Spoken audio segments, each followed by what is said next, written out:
27. Scared to death. Hall walked back to his lab and stared through the glass at the old man and the infant. He looked at the two of them and tried to think, but his brain was running in frantic circles. He found it difficult to think logically, and his earlier sensations of being on the verge of a discovery was lost. For several minutes, he stared at the old man while brief images passed before him. Burton dying, his hand clutched to his chest. Los Angeles in panic, bodies everywhere. Cars going haywire, out of control. It was then that he realized that he, too, was scared. Scared to death. The worlds came back to him. Scared to death. Somehow, that was the answer. Slowly, forcing his brain to be methodical, he went over it again. A cop with diabetes.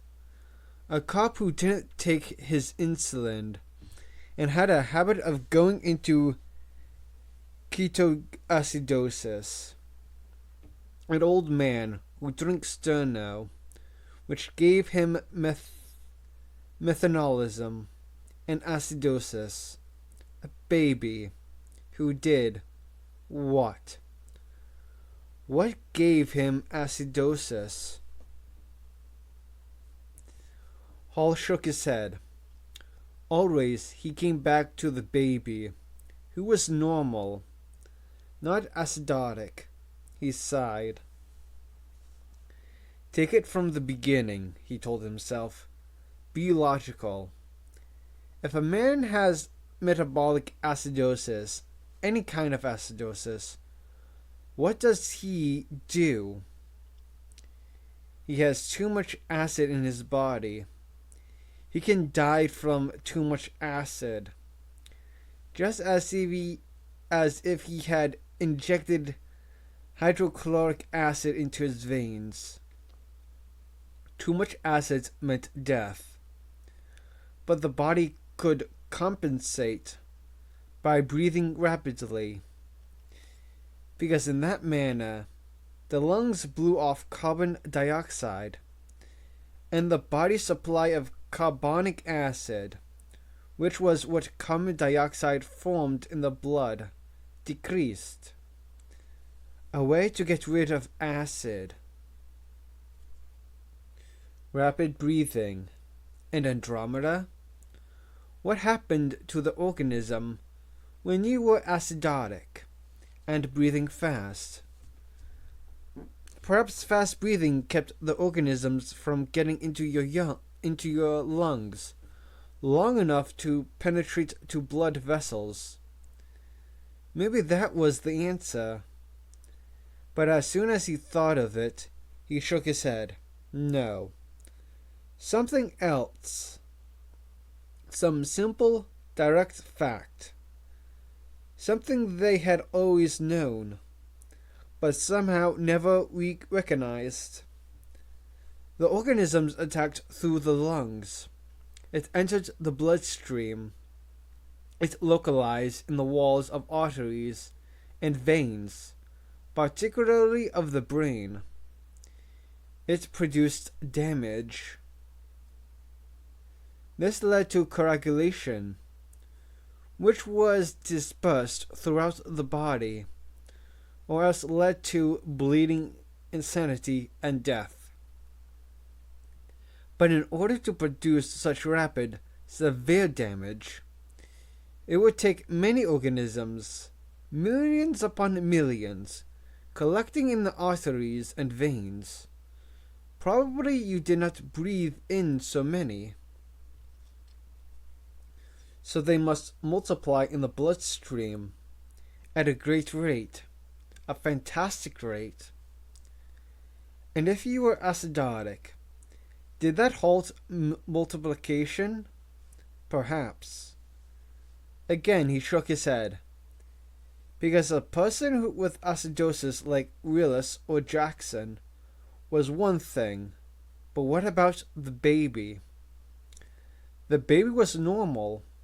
If it breathed rapidly, it would become alkalotic, basic, too little acid, not acidotic. The baby would go to the opposite extreme. Hall looked through the glass, and as he did, the baby awoke. Almost immediately, it began to scream, its face turning purple, the little eyes wrinkling, the mouth toothless and smooth, gummed, shrieking, scared to death. And then the birds, with the fast metabolic rate, the fast heart rates, the fast breathing rates, the birds who did everything fast, they too survived. Breathing fast? Was it as simple as that? He shook his head. It couldn't be. He sat down and rubbed his eyes. He had a headache, and he felt tired. He kept thinking of Burton, who might die at any minute. Burton, sitting there in the sealed room. Hall felt the tension was unbearable. He suddenly felt an overwhelming urge to escape it, to get away from everything. The TV screen clicked on. His technician appeared and said, "Dr. Hall, we have Dr. Levitt in the infirmary." And Hall found himself saying, "I'll be right there." He knew he was acting strangely. There was no reason to see Levitt. Levitt was all right, perfectly fine, in no danger. In going to see him, Hall knew that he was trying to forget the other, more immediate problems. When he entered the infirmary, he felt guilty. His technician said, "He's sleeping." "Post-cyclical?" Hall said. "Persons after a seizure usually slept." "Shall we start the lantern?" "No. Wait and see. Perhaps we can hold him on phenobarb." He began a slow and meticulous examination of Levitt. His technicians watched him and said, "You're tired." "Yes," said Hall. "It's past my bedtime." On a normal day, he would now be driving home on the expressway. So would Levitt, going home to his family in Pacific Palisades, the Santa Monica Expressway. He saw it vividly for a moment, the long lines of cars creeping slowly forward, and the signs by the side of the road. Speed limit 65 maximum, 40 minimum. They always seemed like a cruel joke at rush hour. Maximum and minimum. Cars that drove slowly were a menace. You had to keep traffic moving at a fairly constant rate. Little difference between the fastest and the slowest. And you had to... He stopped. "I've been an idiot," he said. And he turned to the computer. In later weeks, Hall referred to it as his highway diagnosis. The principle of it was so simple, so clear and obvious. He was surprised none of them had thought of it before. He was excited as he punched in instructions for the growth program into the computer. He had to punch in the directions 3 times. His fingers kept making mistakes. At last the program was set. On the display screen, he saw what what he wanted: growth of Andromeda as a function of pH, of acidity, alkalinity. The results were quite clear. Acidity of medium as logation H ion concentration. Corrected for skew means modes SD found in coordinate print MM76. Call coordinates OY88Z09. Review check. And print. The Andromeda strain grew within a narrow range. If the medium for growth was too acid, the organism would not multiply. If it was too basic, it would not multiply. Only within the range of pH 7.39 to 7.42 would it grow well. He stared at the graph for a moment, then ran for the door. On his way out, he grinned at his assistant and said, "It's all over. Our troubles are finished." He could not have been more wrong. 28. The test. In the main control room, Stone was watching the television screen that showed Burton in the sealed lab. "The oxygen's going in," Stone said.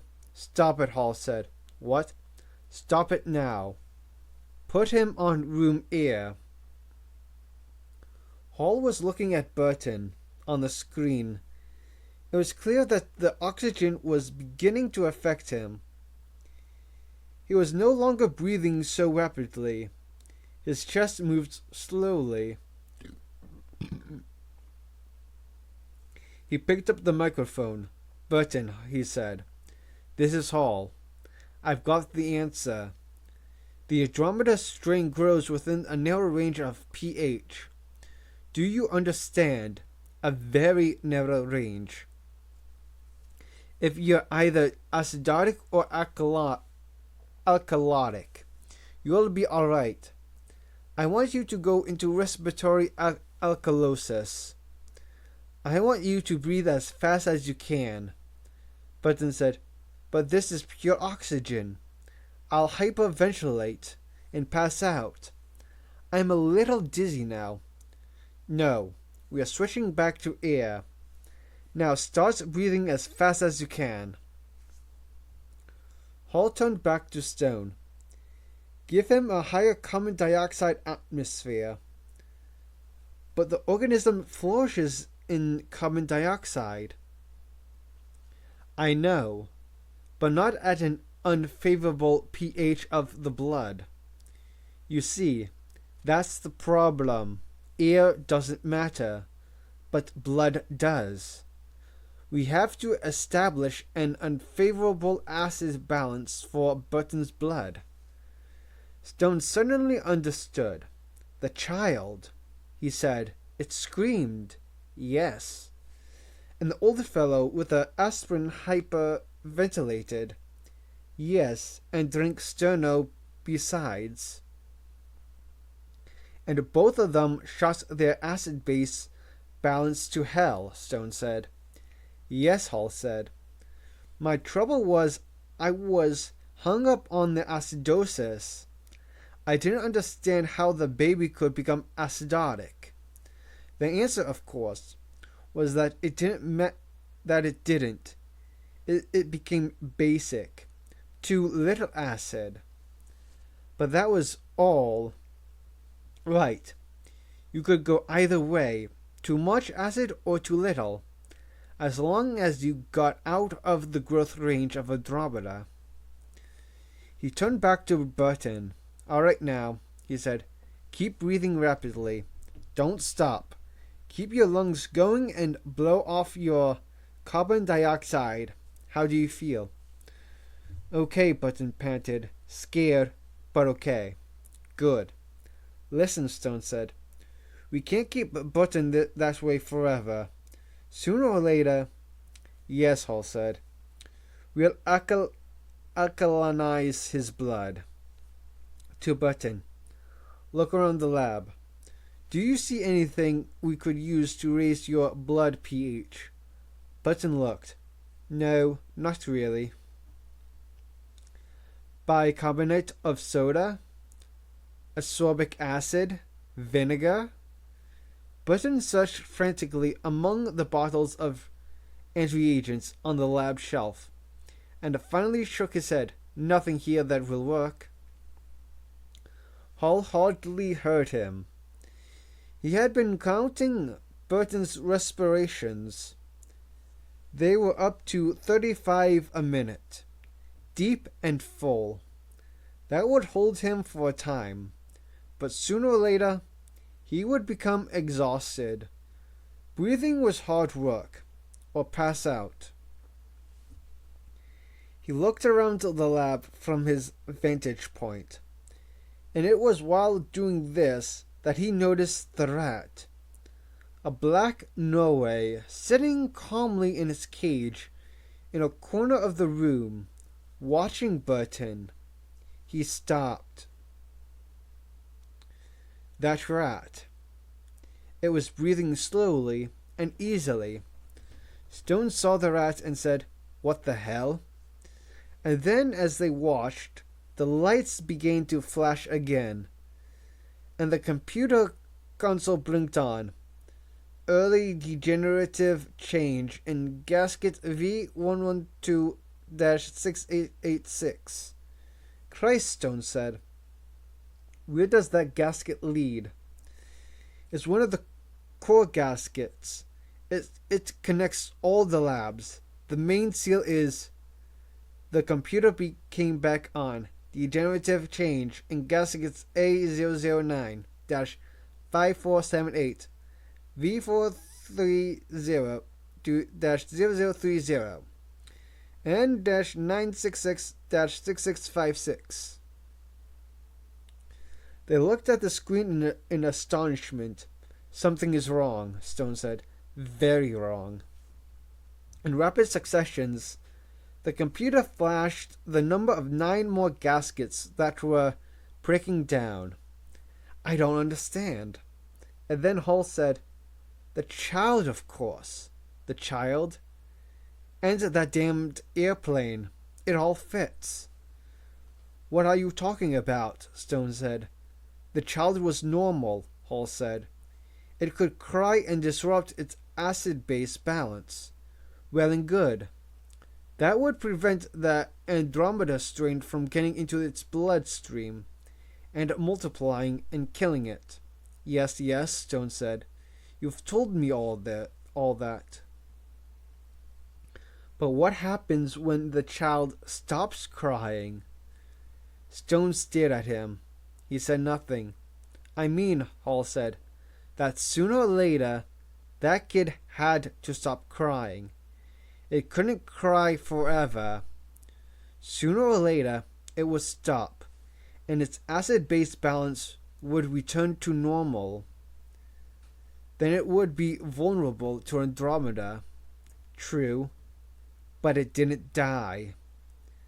"Perhaps some rapid form of immunity." "No, impossible. There are only 2 explanations.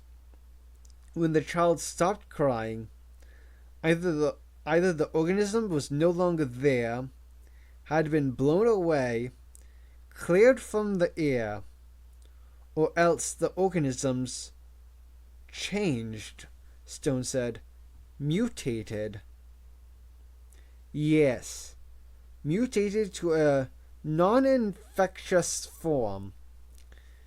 And perhaps it is still mutating.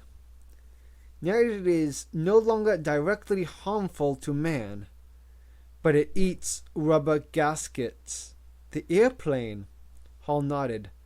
"National Guardsmen could be on the ground and not be harmed, but the pilot had his aircraft destroyed because the plastic was dissolved before his eyes."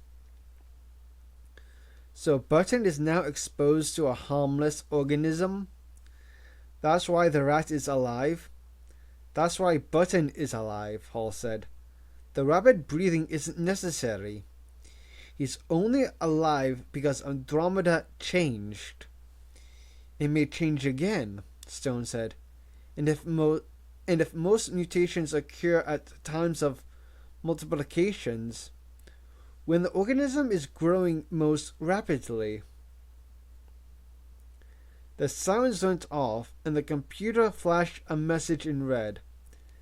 Gasket integrity 0, level 5 contaminated and sealed. Stone turned to Hall. Quick, he said. Get out of here. There's no substations in this lab. You have to go to the next sector. For a moment, Hall did not understand. He continued to sit in his seat, and then, when the realizations hit him, he scrambled for the door and hurried outside to the corridor. As he did so, he heard a hissing sound, and a thump as a massive steel plate slid out from a wall and closed off the corridor. Stone saw it and swore. That does it, he said. We are trapped here. And if that bomb goes off, it'll spread the organisms all over the surface. There will be 1,000 mutations, each killing in a different way. We'll never be rid of it. Over the loudspeaker, a flat mechanical voice was saying, The lever is closed. The lever is closed. This is an emergency. The level is closed. There was a moment of silence, and then a scorching sound as a new recording came on, and Miss Gladys Stevens of Omaha, Nebraska, said quietly, There are now 3 minutes to atomic self-destruct. 29. 3 minutes. A new rising and falling siren came on, and all the clocks snapped their hands back to 1/200 hours, and the second hands began to sweep out the time. The stop clocks all glowed red, with a green line on the dial to indicate when detonations would occur. And the mechanical voice repeated calmly, There are now 3 minutes to self-destruct. Automatic, Stone said quietly. The system cuts in when the level is contaminated. We can't let it happen. Hall was holding the key in his hand. There's no way to get to a substation. Not on this level. Each sector is sealed from every other. But there are substations on the other levels. Yes. How do I get up? You can't. All the conventional routes are sealed. What about the central core? The central core communicated with all levels. Stone shrugged. The safeguards. Hall remembered talking to Burton earlier about the central core safeguards. In theory, once inside the central core, you could go straight to the top. But in practice, there were ligamine sensors located around the core to prevent this. Originally intended to prevent escape of lab animals that might break free into the core. The sensors released ligamine, a Carrara derivative that was water-soluble, in the form of a gas. There was also automatic guns that fired ligamine darts. The mechanical voice said, There are now 2 minutes 45 seconds to self-destruct.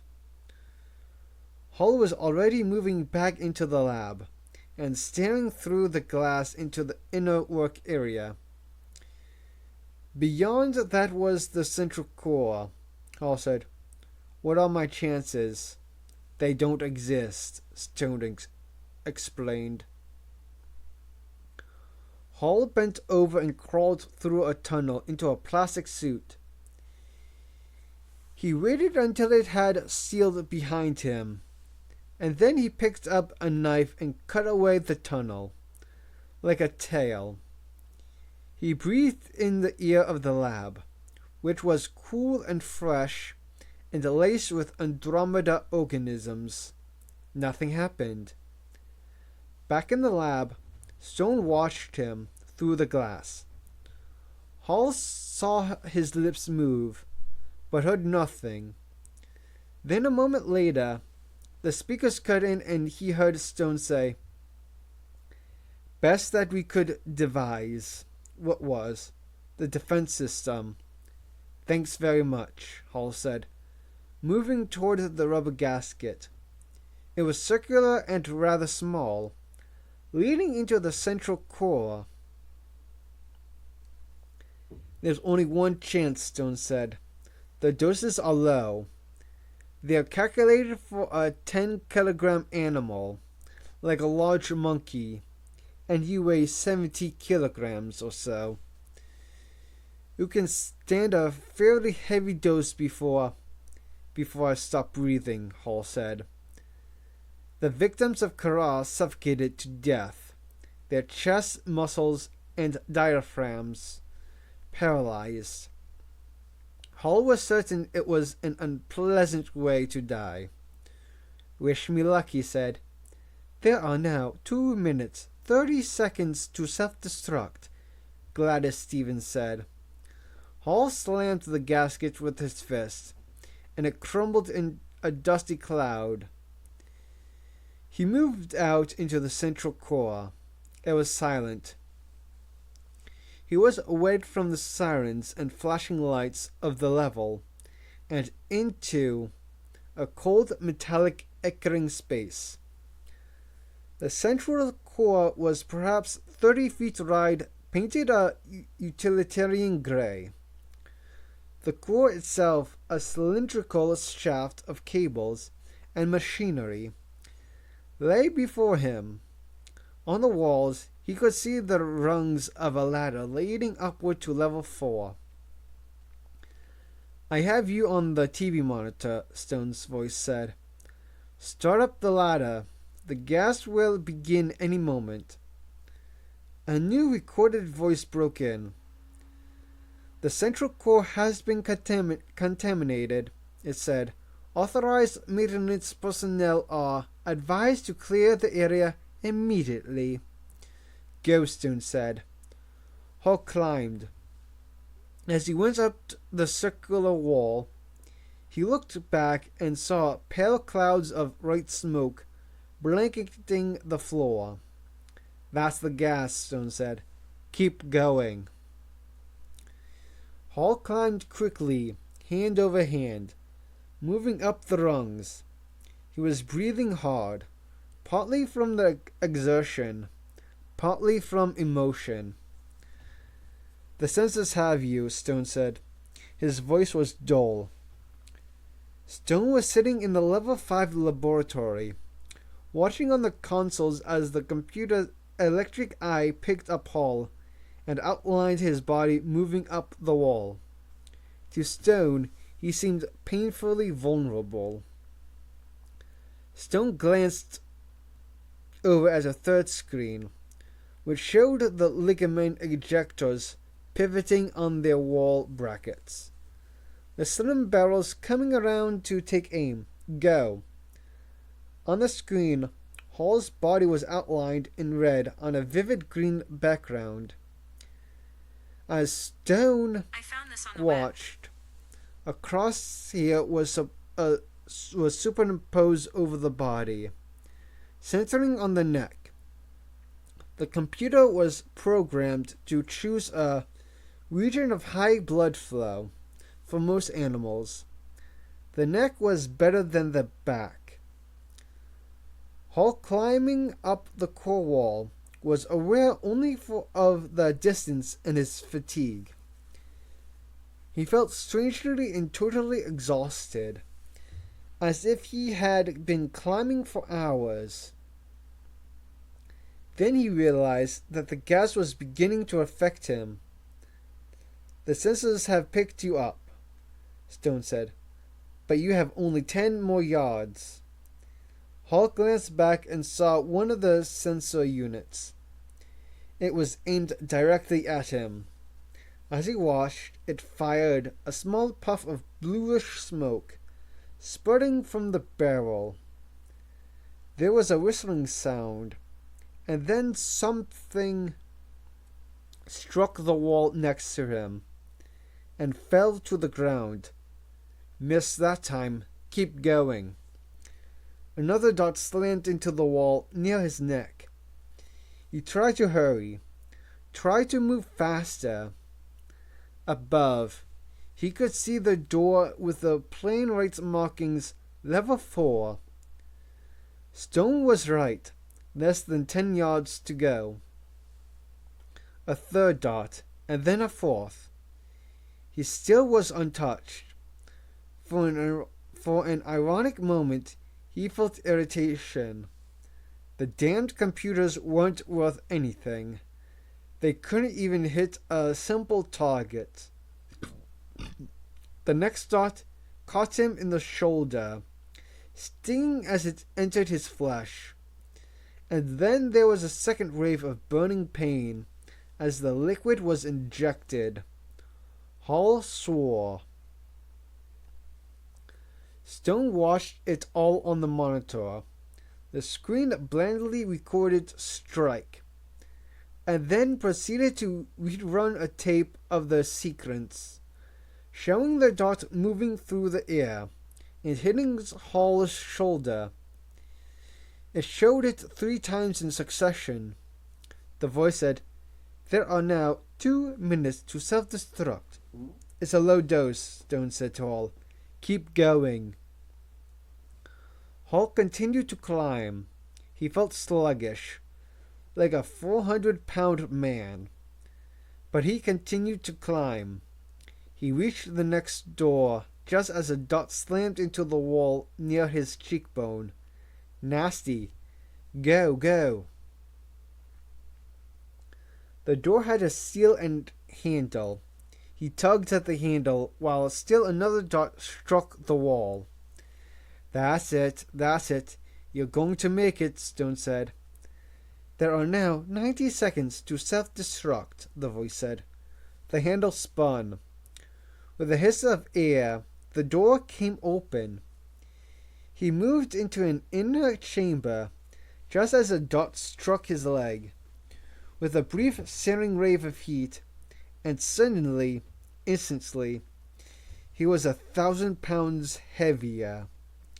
He moved in slow motion as he reached for the door and pulled it shut behind him. "You're in an airlock," Stone said. "Turn the next door handle." Hall moved toward the inner door. It was several miles away. An infinite trip. A distance beyond hope. His feet were encased in lead. His legs were granite. He felt sleepy and achingly tired as he took one step, and then another and another. There are now 60 seconds to self-destruct.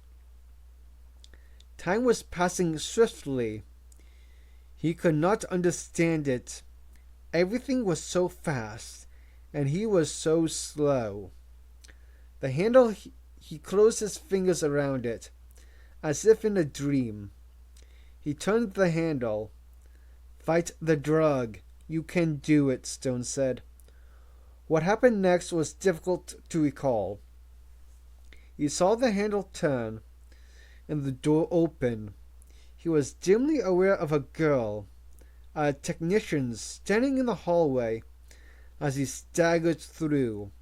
She watched him with frightened eyes as he took a single clumsy step forward. "Help me," he said. She hesitated. Her eyes got wider, and then she ran down the corridor away from him. He watched her stupidly, and fell to the ground. The substation was only a few feet away. A glittering polished metal plate on the wall. 45 seconds to self-destruct, the voice said.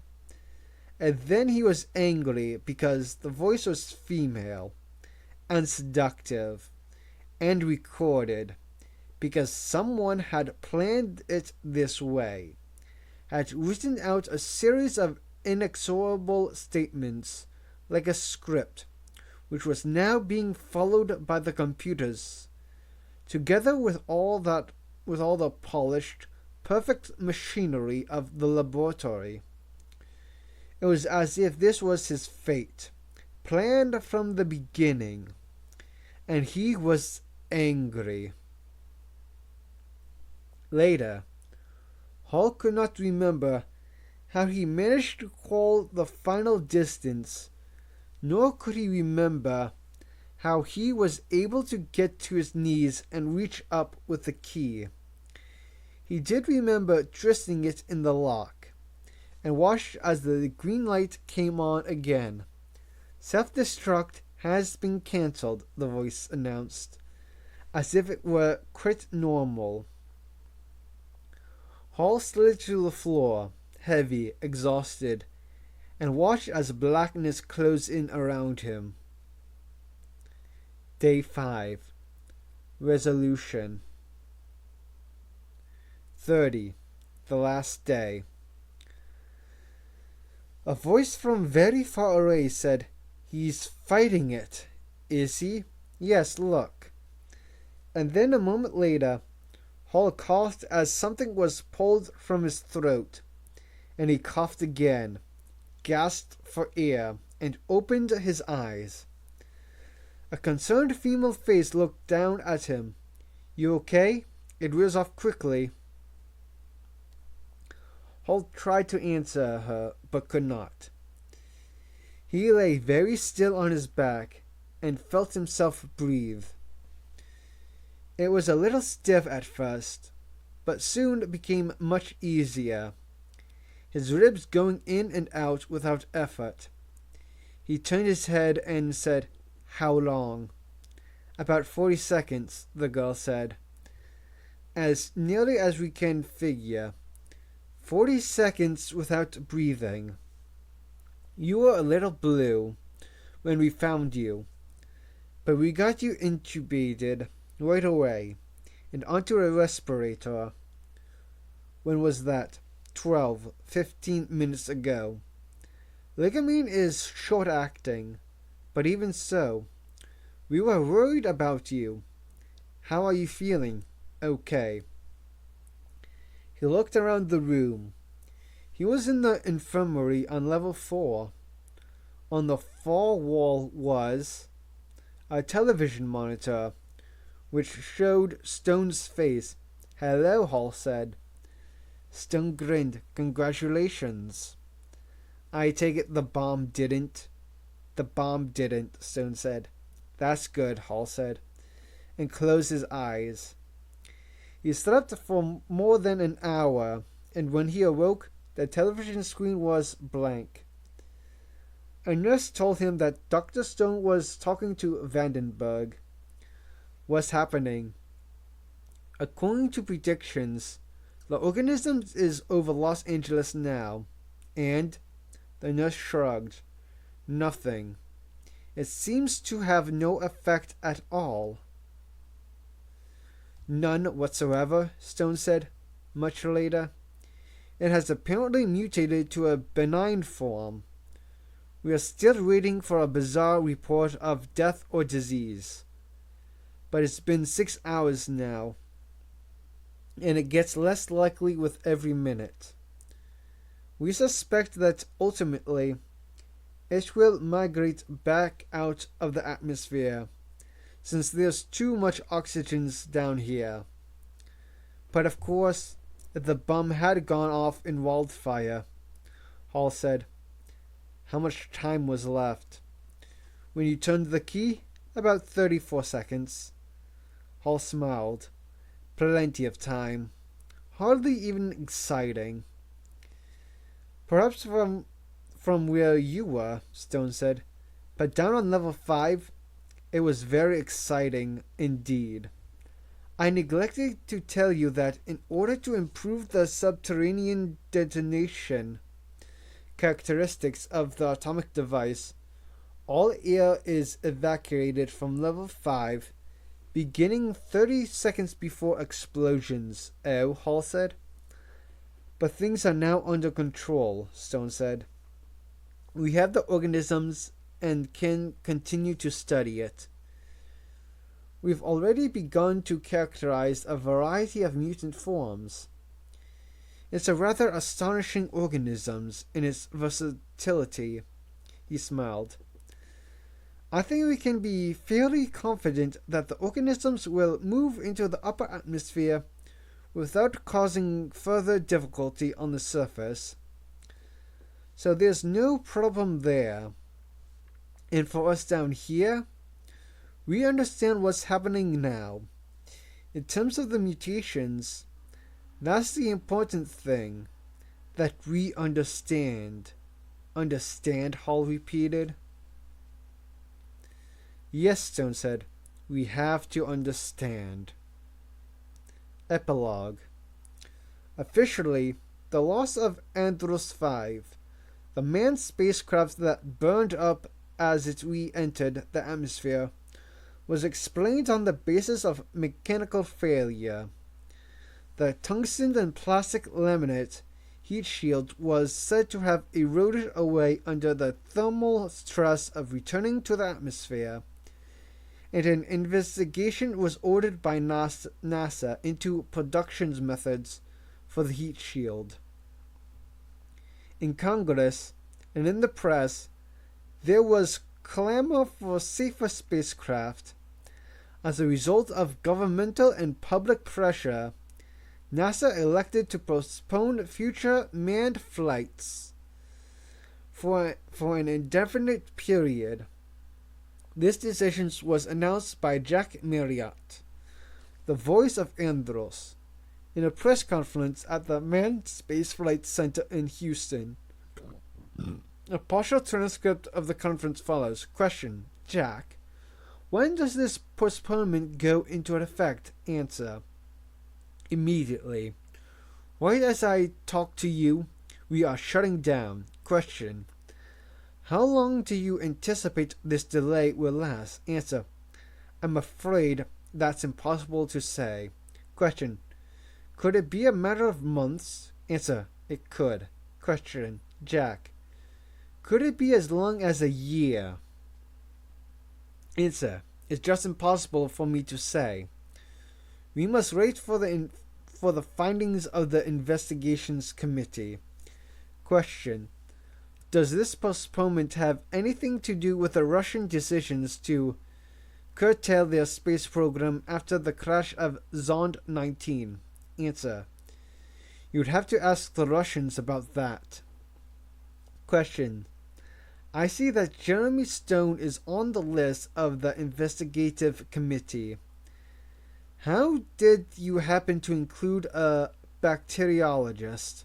Answer: Professor Stone has served on many scientific advisory councils in the past. We value his opinion on a broad range of subjects. Question: what will this delay do to the Mars landing target date? Answer: it will certainly set the schedule back. Question: Jack, how far? Answer: I'll tell you frankly, it's something that all of us here would like to know. We regard the failure of Andros 5 as a scientific error, a breakdown in systems technology, and not as a specifically human error.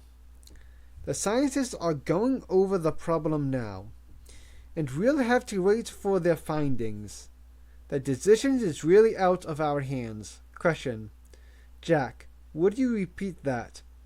Answer: the decision is out of our hands. This has been Andromeda Strain by Michael Crichton. And hopefully you enjoyed the book. This has been Al Partyful with reading. Done. See ya. Al Partyful out.